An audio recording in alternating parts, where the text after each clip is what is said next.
Now that F-16s are on the ground in the Ukraine, we can expect the war to take a dramatic and sudden shift in the direction of the Ukraine side. Zelensky is really talking this up, talking about, actually, it's not. I'm sorry. Sorry for being facetious there on something that's actually pretty important. But though F-16s are indeed on the ground, the situation is almost no change. It's not going to result in any change in the tactical battlefield and therefore the strategic outcome. Those things are already really kind of sealed. But that's not what a lot of people think. A lot of people in the West, especially the United States, have been thinking that these F-16s are going to provide some kind of game changer status for a long time. And I've got Colonel Tony Shaffer on today to help us explain why that's not the case. And always happy to have Tony back on the show today. Tony, welcome back to the show, first of all. Oh, Danny, I always enjoy our conversations. Thanks for having me. And this is it's going to be an interesting discussion. Yeah, it is, because a lot of things are going on, and like usual, a lot in the West, they want to focus on certain things and they want to avoid other things at all costs, and then they just want to talk about, well, this is the event, the outcome we'd like, so we're just going to pretend that's reality, and we're just going to take it from there. That seems to be the primary school of thought of foreign policy in Washington these days, and I wonder if you see that any differently. So the basis for U.S. foreign policy is aspirations, not actual facts. It's a very dangerous situation where essentially decisions are made, policies are created based on feelings. It's a very woke military, to use a term that I think is aptly used to describe a lot of the trends right now. So, for example, we've seen over the last 48 hours this, Iran's going to attack. I've been on the air saying they're not going to attack. I think the Israelis did some things which really shocked the imagination of the Iranians. The hitting of a target in Tehran incidental to a presidential inauguration, that got their attention, and rightly so. I mean, that was a precision strike that I don't think the Iranians know how they did it, and it put them on their heels. So what my point is that if you look at that, someone at the White House should have said, yeah, that's kind of got them spooked. They're not going to do anything for a few days. Instead, we heard this, they're going to attack. And General Holt, Blade and I said this, yeah, they don't know anything. They're presuming that. And I think in many ways they wanted it because it would distract them from domestic issues. So to me, Danny, the hallmark of this administration, they always want to create conditions and circumstance that allow them to act politically domestically. It's all about political power. So that's why you see much of this. And then part two, regarding the reality is Donbass at this point is pretty much under the complete control of Russia. There's very little left that the Ukrainians have, and there are indicators that the actual number of Ukrainian fighting units is decreasing because people aren't enlisting. They're going out and kidnapping people. And then we go to the latest wonder weapon, the F-16. So the F-16's mission, Danny, is simply to be defensive. That was the agreement. It's there to actually help knock down drones and missiles that are being fired at Ukraine from Russia. But of course, the Ukrainians are already trying to figure out a way to use it offensively. Just within the last few days, I believe the Ukrainians did a small incursion into Kursk, where they attempted with armored vehicles to go in. I think they made it 100 meters or something completely insane. But the Ukrainians, I think, are desperate for attention. And I think they're going to take whatever resources they have and use them in such a way to create attention on the war. And they believe, I think Zelensky believes, the more attention on what they're doing, the more potential that they're going to get a larger conflict when NATO actually joins them. I think that's what his aspiration is. And I think if he doesn't get NATO in, he wants to have more resources provided to him, which I think the resources are about to dry up. And you know what I think is funny, Gary? I'm going to ask you to throw something up there a little out of order with Jens Stoltenberg, because you said something there that I think is really noteworthy, that he wants to get, Zelensky wants to get NATO into it. Well, specifically speaking about the F-16s, we'll see that Stoltenberg here said a couple of times in the span of just a few seconds, either a Freudian slip or I don't know what he was trying to say, but watch him talk about F-16s and what it's going to mean for Ukraine. The fact that they're now delivering F-16s, of course, it will create a future NATO, no, sorry, Ukrainian Air Force that will be NATO interoperable. NATO planes, NATO pilots, NATO trained pilots, and Yeah, NATO Air Force. I mean, no, a Ukraine Air Force with NATO pilots. I mean, NATO trained pilots. I don't know if he was a slip of the tongue there or what, but that's certainly what Zelensky's wanting, to have NATO pilots and NATO Air Force on his side.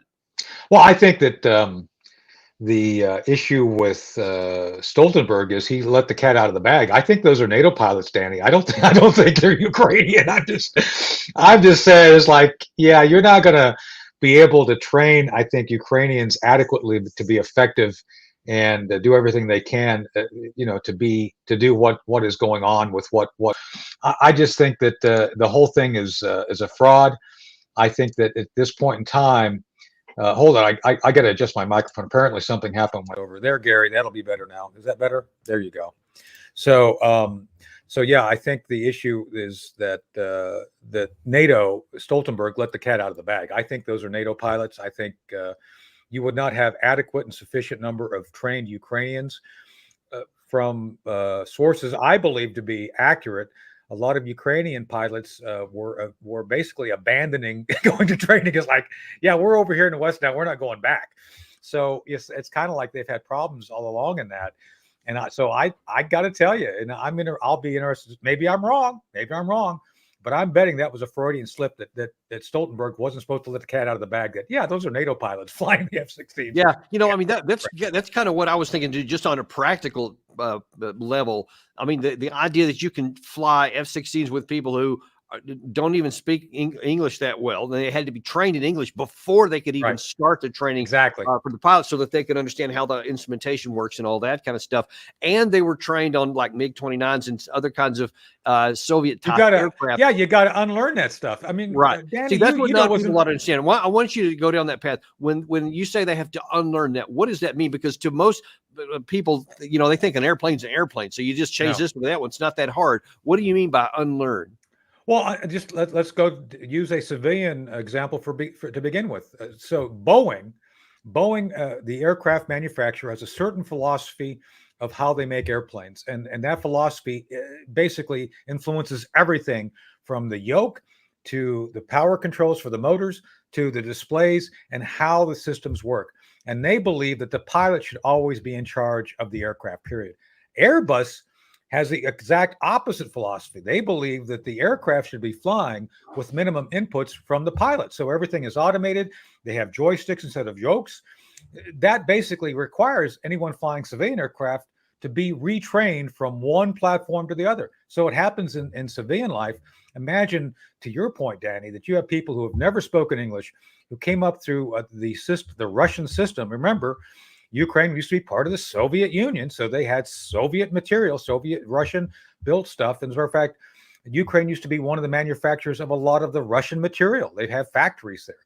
So the point being is that if you've come up as a pilot, or frankly, if you're an armor guy, I mean, you're an armored cav guy. I can't imagine you switching over from the M1s, M2s, all these fighting vehicles to use Russian gear, the T-80s or the BMPs. Yeah, and you could even say like the British Leopard, for example. I'm sorry, the German Leopard. I mean, those top-notch tank. But if you switched me from an M1 to that one, I don't know anything. I have to figure out not just how to operate it, but how to fight with it, which is very different. Yeah, that's just right. So that's the point. It's like you've got to basically unlearn what you've known for decades, and then pick up a new system.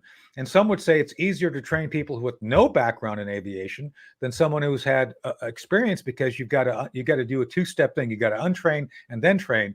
Someone coming in fresh, you don't have to worry about untraining because they have no bad habits or prior beliefs in how things should work. But now let's look at the other part of that. Let's say the Stoltenberg did let the cat out of the bag, unintentionally, and that there are NATO pilots. Why would a NATO pilot want to get up in one of those things when, you're not talking about squadrons going in and fighting, air to air kind of thing. Like you're talking about, you're talking about a lot of air defense weapons up against a handful of F-16s, all of which are going to be looking for you. I'm not sure I want to get in that cockpit. No, I wouldn't either. So the Russians have a bounty on these things too. So they want to knock them down. So I think that's why they're going to keep them, at least for now, away from the front line where the Russians could get at them directly. This is more symbolic, Danny, than anything else. This is another wonder weapon. It's supposed to make us think that somehow this is going to be the one next thing that finally tips the balance in favor of Ukraine and is going to defeat Putin. And between you and me, I can't believe Putin hasn't already surrendered and just turned over all of Russia to Ukraine at this point, based on the 6 F-16s that showed up. But that's what they're counting on. Yeah, it's insane. It's not rational. To your point, this goes back to our national security policy. It's not rational. It's not based on fact. It's not based on strategy. It's based on an equation that is focused on how do we get people to talk to each other and work more effectively together. It's all about creating the perception of unity and of a strong alliance rather than having unity and a strong alliance. Yeah. And that's what Biden keeps talking about. Oh, he's rebuilt NATO. No, you can fool people in the West, the United States, in Germany, France, etc. You can fool them with that interpretation and impression, but when it comes to actually war fighting, that's just not going to work. Now, there was a little bit of realism that snuck into Zelensky here because he had this, this big, like they always do. They have a high polished media campaign where they had the camera tilting and moving and dramatic music and a bunch of stuff to show Zelensky in front of these F-16s. But he had a moment of, frankly, a little honesty in what he talked about the F-16s. Watch this. У відповідь слово це неможливо, але все ж ми зробили можливим те, що було нашою амбіцією, нашою оборонною потребою. А тепер це дійсно реальність у нашому небі. F-16 в Україні. Яка кількість, поки що та кількість, яка є в Україні, поки що та кількість пілотів, які вже навчені, цього ще недостатньо. Позитив є в тому, що ми очікуємо додаткових F-16. Позитив є в тому, що наші хлопці зараз, багато хлопців зараз навчаються. Now, you admit that you don't have enough, and when you're positive, first of all, he did the standard Western/NATO thing of talking about, we turn the impossible to the possible, and now it's become reality. Well, I mean, we only have a handful of these things, and we're training guys, though. We're still training people, and so that's a positive. So it's other than the display on the tarmac here, I don't know what these things are going to do, even in the near term. Well, again, I think they're defensive weapons that are meant to knock down drones and missiles. That's it. Now, I don't take this the wrong way. I'm an admirer of the F-16. This is part of John Boyd's. John Boyd was a brilliant colonel who came up with a lot of effective weapon systems.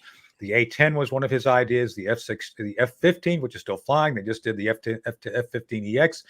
These are amazing platforms. With that said, a handful of anything ain't going to make a determining factor in any great conflict. And in this case, as much as I think the F-16 is an amazing dogfighter, has pretty good traits as a ground attack aircraft, these things are outclassed by the current generation of Russian fighters. And Danny, again, I don't know how effective they're going to be in knocking down drones, knocking down missiles, which is their primary purpose. So again, it's all symbology. Zelensky kind of admitted that there's not really much here. But it has not stopped them from trying to create a perception that somehow this is going to be that next big thing, the thing that's going to finally tip the scales on the battlefield. It ain't even close. And look, here's this report that was out a couple of days ago, also talking about the fact that, really to your point, they're not going to be on the front line. Watch this.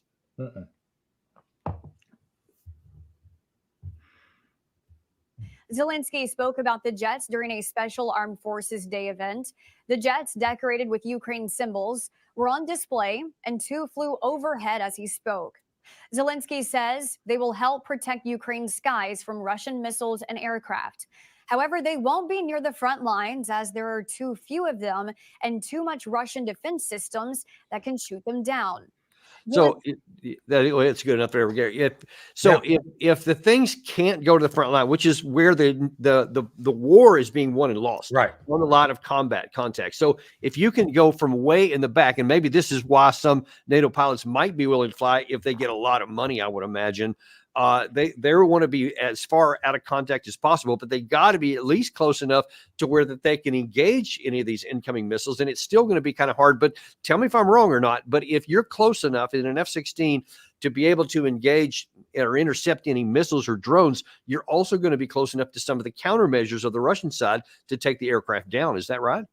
I agree with your assessment. I don't know if they really understand what that means. I mean, I think they've deployed these things in a strategy of hope. They've not actually done the overlays. Come on, you know, I as an intelligence guy, we do overlays. We look at things which overlap and where the air defense artillery is at, and terrain features and urban areas, and you put it all together to understand what resources you have that can do certain missions within the context of that battle space. And I don't think they've done that. I don't think they wanted to do that, Danny. I think this is all just trying to get something in that looks sexy, that they can use for propaganda purposes. Heck, I think Zelensky would be better off putting this in at the airport in Kiev and basically renting it out so kids can take $25 joy rides on it, so at least they can make some money off of it. Yeah, well, I don't not sure how far this is going to work, and I mean that might be a better use of them from what they're going to get, and I think that there's going to be a lot of disappointment in that. But I want to kind of shift gears back to really the ramifications of this in terms of the war. If F-16s were hoped at some point to be a decisive impact and to change the course of the war, they're obviously going to be disappointed on that. But what are they looking at on the war? So back during the NATO summit in Washington in July last month, there was lots of talk about what's going to happen with the election. Now, at that time, Biden was still the nominee on the Democratic side, and Trump was in the news for talking about how he was already wanting to get this thing wrapped up and negotiated settlement. And if he wins, then he's going to even have the thing negotiated before he gets in office. I don't know how he's going to do that, but that's the point. And so Zelensky came out during that time and was saying, hey, listen, don't wait till November to find out who's going to be the president of the United States, because so many people in the West are hedging on this. They're saying, hey, what if Trump wins? I don't want to be giving a bunch of stuff away to Biden, the current administration, if he's not going to be there after January. And Zelensky was saying everyone is waiting for November, including Russian President Vladimir Putin, as the 2024 U.S. presidential election and the specter of a second Donald Trump presidency remains at the top. It's time to step out of the shadows, to make strong decisions work, and to act, not to wait until November is another month. So he was telling everybody, don't pay attention to what's going on out here. Now, that's in his self-interest naturally, but of course, why would any nation, especially in the West, not hedge given the uncertainties? Well, again, I think that the trajectory of Western support is diminishing, period. I don't think NATO, they were trying to get this permanent fund set up in NATO to fund this thing indefinitely, and NATO nations said, yeah, no thanks. And then I think members of Congress, if they come back for more money now, are going to say, yeah, we gave you a bunch and you did nothing with it. I think the reality is that the war is going to end either through a compromise and negotiations or complete failure and collapse of the Ukrainian system. That's it. That's it, Danny. I've said from day one, we've talked about this from day one, without outside troops, without outside resources, Ukraine would never prevail. I said that within the first 3 months of the conflict when it started. It has not changed. So at this point, they've done all sorts of different gimmicks. They've done gimmicks of the new missiles, of the Patriots, of the ATACMS. They've gone through all the different machinations of different things that were going to be the next big thing that helped them win. And we always said it's not going to work, and it hasn't worked. So they're now left with two options. Either you capitulate, incidental to the complete collapse of your country, or you start negotiating. That's it. Those are the only two choices. And I think Trump's going to nudge them into the negotiation thing before November. Because I don't think Kamala, I'll be blunt, Kamala does not have the intelligence to understand how to affect anything going on. My judgment is this administration has the clown car of freedom that they're trying to promote, and they are now passengers in their own clown car at this point. They have no influence.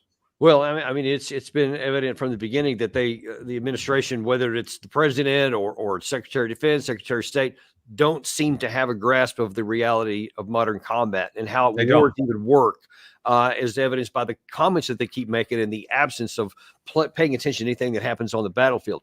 But so that was Zelensky in July saying, "Don't wait till November. Give us the stuff now." Well, since a lot of that stuff didn't happen, now then he's saying, Exactly. let's wait for November. So now all of a sudden he's saying maybe we should have a negotiated, instead of this ridiculous, you talk about clown car, this so-called peace summit they had in Switzerland where they didn't invite Russia and they're trying to make it look like they're going to have some end to the war that doesn't include one of the partners, which was insane because you can't have anything without both partners there. Well, now then he's going to allow Russia to come to this negotiating table. And we're going to look at just a second on what the Russians think about this. But just on the surface of it there, I mean, it looks like maybe a little realism is creeping into Zelensky. As I said, Denny, collapse or negotiation. That's it. That's all they got left. The well is running dry. They cannot keep coming back asking us, the Europeans, for money, because even the Europeans now are wise to the fact that this is all a scam. And I don't think it's going anywhere. So I think he's seen the writing on the wall, especially if Trump comes in. There's not going to be any more of these multi-billion-dollar, oh, just take the money and let us know if you need more. That's going to end. I think Zelensky knows that. And then when you look at what's going on in the battlefield, I mean, that tells people what they should know. I mean, not that this hadn't been out there for a long time, but when you have even the Washington Post, it's running headlines like this one here just a week or so ago, Russia adapting tactics, advances in Donetsk and takes more Ukrainian land. And this is one of many. New York Times is doing the same thing. So it's now even starting to get into the Western media, which heretofore had basically just been cheerleading everything and ignoring all the failures, et cetera. Now, all of a sudden, you're starting to see a more and more movement towards realistic recognition of what's going on the ground. Now, that leads us to the other half of that equation. If Zelensky is very graciously going to allow Russia to join this next peace summit sometime in November, one would say, well, what is the Russian position here? So Lavrov, a few days ago, was actually at a press conference, actually in New York at the United Nations, and was asked about the Russian willingness to negotiate. He said this. Once again, we are willing to engage in talks, but given the deplorable experience of our previous talks with the Ukrainians and with the West, an agreement which I hope is going to be achieved at a certain point in time, an agreement on European security, and if it provides a basis for settling the Ukrainian crisis, then we're going to be very careful when we analyze that document, and we'll do everything in our power to include clauses which will prevent illegitimate or malicious interpretations from being implemented. Thank you. Now, I think what he was referring to there is something that Putin has said many times, in that they say that, frankly, they just don't trust the United States anymore. They don't trust the West, Europe, because especially after the debacle of the Minsk agreements in 2015, 2016, where Western leaders later admitted themselves that they never intended it to be implemented. They just wanted to buy time for Ukraine to rearm, et cetera. So how is that going to roll into here? So Russia is clearly in the driver's seat now militarily and I think diplomatically. So how would you see any kind of negotiations going on now? What would Russia have to even accept a negotiated settlement, as opposed to the second version you mentioned, which is an outright military victory? So, well, I one administrative thing I want to say before I answer the question. There's been very consistent factual information from you, from Doug McGregor, from Blaine Holt and I. We have been very consistent saying you've been lied to by the U.S. media. The U.S. media now, Danny, is finally easing up to the reality which we have seen for the last 18 months. So that's notable. Now, to answer the question directly that you're asking regarding the potential for this moving forward, the more the Russians see the U.S. media becoming more truthful, I think the more they will be apt to kind of reopen the door, because I think they will at least look at having a contact with us. especially if Trump comes in. And this is where I think Trump does have leverage. If he wins on the 5th of November, on the 6th of November, the Russians are going to come knocking. They are. I know this. I don't know this for a fact. I'm not involved, but I'm saying I know how things work, and that's what will happen. So the Russians would engage on, I believe that the basis would be Istanbul Agreement plus the one that they almost had signed at the beginning of the war. That would be the basis for the new talks, and I think it would be worked out pretty quick. So now I've heard some pro-Russian sources argue that Russia will not settle for anything less than possibly not just the full Donbass, which they still don't have, which is what Putin asked for on, I think, the 6th of June, when he said one more time, here's what I'm willing to sacrifice for. As long as y'all give us all of this and move out of those territories, then we can have a negotiated settlement. Now then they're saying, because that wasn't accepted, that was kind of like his last ultimatum, which he didn't expect to be accepted, but he still had to put it out there publicly. Now then they're saying that the minimum that Russia would accept would be taking Odessa and therefore all of the Black Sea coast and Kharkiv at a minimum. What do you think of that? That's a negotiating position. Again, I can't speak for the Trump campaign or President Trump, but that's a negotiating position. You always carve out what you want before you start seriously talking about what you're willing to take. So that's a negotiating position. I'm confident that things can be worked out.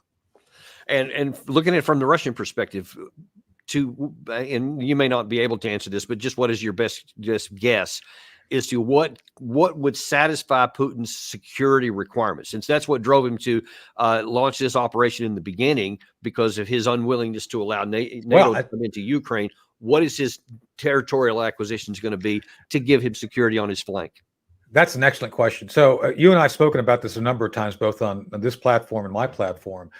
Putin reflects the fundamental paranoia that comes from Russia having been invaded going back before it was Russia. And so if you can sit down and give assurances in the form of treaties or agreements which the Russians feel comfortable with, then I don't think you're going to see an aggressive Russia. I just don't. I think Putin wants to make money. He's a business guy now. You know, they're a republic. They want to sell oil and be prosperous. Imagine that. And so I think at this point, if there could be assurances from NATO saying NATO will no longer move east, which, by the way, James Baker, Secretary Baker, promised in, what was it, 94, 90, I forget when it was, but it was in the early 90s that we promised after Ukraine became independent, NATO would not move east, and it did. So if you can find a way to say, okay, look, we're going to reform NATO, we're going to turn it into something that maybe even Russia can join. Imagine that, Danny. What if Russia joined NATO? Would that maybe back them off and say, no, because you've got the same requirements of Article 5, right? You can't have NATO attacking Russia if they're an Article 5 nation. Am I correct on that? Theoretically. There you go. So what's wrong with that? If you want to really detune the potential for war, then put everybody together and make sure that they have a security arrangements which actually facilitate their feeling comfortable and working to establish business relationships rather than military relationships. Yeah, I'm telling you right now, the globalists don't want it. The globalists don't want it. Yeah, the globalists don't want it. The billions of people around the world do, because they likewise, they just want to live. They just want to have a lot. They want to do business. Right. They want to engage. They want to travel. They want to do all that stuff without having to worry about whether they're going to get shot, going across any border or not. Exactly. So I certainly know that's for me. But in the last few minutes we have here, I want to look at what is the alternative to that, because that is the priority objective for humanity, for people, right, for normal human beings. Yeah. That's what we should be seeking for. And that is what is definitely available with just a marginal amount of diplomatic willingness to find that out. Exactly. But here's where we're at. We're at a problem where there are people who are not willing to be reasonable. And we have too many warmongers in Washington, whether in office or in positions of influence, wants to go in a different direction. Now, we have recently, the administration recently announced that we're going to be in a process of putting mid-range weapons that are nuclear capable in INF, Germany. Intermediate nuclear weapons, right? Yeah, Right. I think And it's so unwise. now there's no need for that. There's no purpose for that other than to say, hey, we want to stick our face in Russia's, or our finger in Right. Russia's face. Here's the problem. Russia has countermeasures. Here's what Vladimir Putin said just a little while ago. If the United States implement such plans, we will consider ourselves free from the previously assumed unilateral moratorium on the deployment of medium and shorter-range strike weapons, including increasing the capabilities of the coastal forces of our Navy. So he elsewhere used the term mirror. Well, whatever you guys do, we're going to do the same thing. You have these weapons, we're going to have them. Concurrently, you have Putin also saying, hey, because you've already given, speaking of mirror, you've already given Ukraine weapons and authorization to fire into Russian territory. So I'm going to mirror that, and I'm going to give our weapons to potentially some of your adversaries, one of which could be Iran. So, with all this stuff going on within the Iranian and the Middle Eastern issue with Israel and that whole region that's, almost on fire already, it's possible that our interest could be harmed further if Russia makes good on some of those threats here. So to what extent, now I've had people on this show that says there's a lot of things that the Russians will just be deceitful on, and they'll say this and they really mean this, but there's one thing they don't bluff on, and that's on security issues.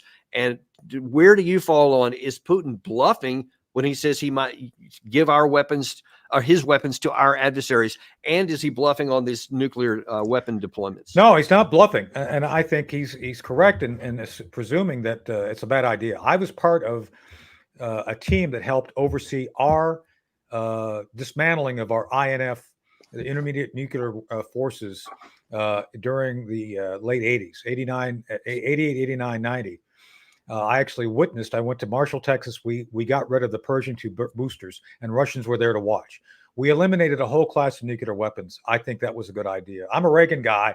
I was there. We should stick with that. Anybody who wants to understand what could go wrong, read War Scare, 1983, Russia and America on the brink of nuclear war. Exactly what Putin's saying.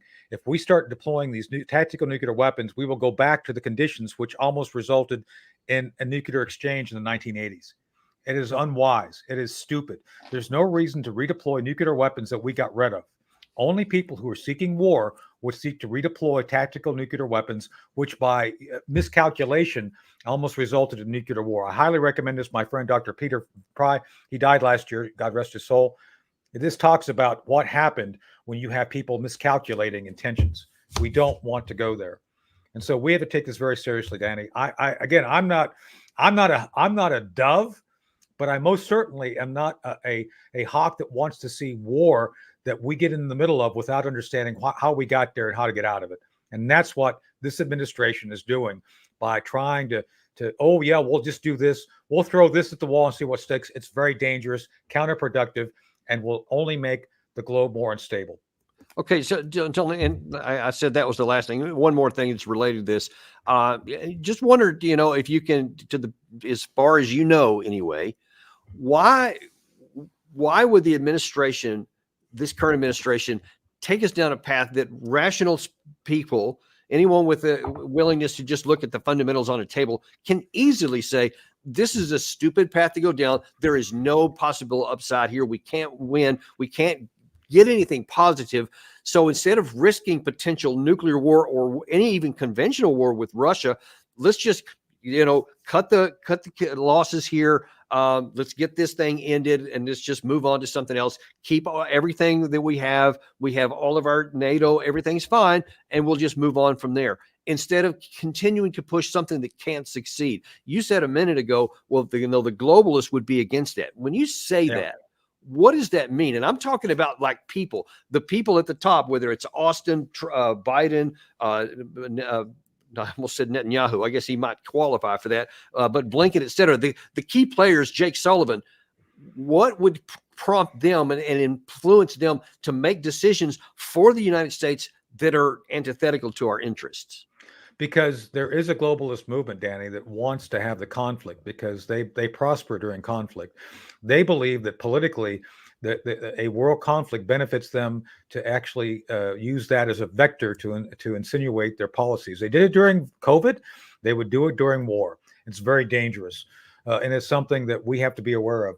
They're not trying to do anything to actually help the Ukrainian people or bring peace. It's the opposite. And I ask people to look at this for what it is, not what they want it to be.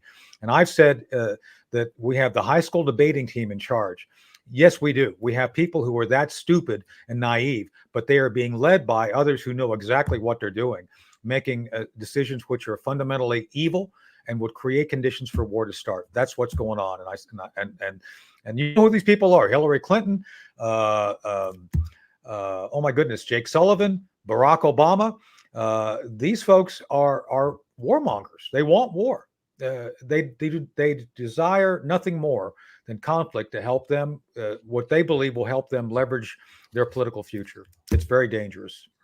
Yeah, well, I mean, a lot of this stuff is in the shadows, and probably for a reason. But what we can see very clearly is the influence that whoever it is that has it, because I just can't think that all these otherwise intelligent people would not see that the futility of what they're doing here. But that's Daddy, they don't come talk to us, do they? They don't want to hear anything regarding practical advice based on experience and understanding of circumstance. So stuff that could benefit our country, that could benefit Europe, that could benefit the Ukrainians, for God's sake, if only sane policies would have been put into place a lot longer. But whatever, we have what we have, and we have to deal with that. But that's why, at least so far, America still has the ability the people to influence the course at the ballot box. So let's hope that we can take advantage of that opportunity.